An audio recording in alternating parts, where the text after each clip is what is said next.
வணக்கம். இப்போ நிறைய பரவலாக காய்ச்சல் வந்துட்டு இருக்குது.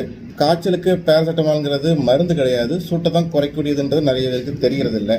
எல்லா காய்ச்சலுக்கும் பேராசிட்டமால் மட்டும் தான் மருந்துன்றது ஊசி வடிவத்திலையும் மாத்திரை வடிவத்திலையும் தகுந்த ஒரு அறிவுரை இல்லாமல் எடுத்துக்கும் போது அந்த காய்ச்சல் இருமலாகவோ ஒரு இன்ஃபெக்ஷனாக மாறும் பொழுது அது குணமாகிறதுக்கு கிட்டத்தட்ட 10 நாட்களுக்கு மேலே ஆகிட்டு இருக்குது.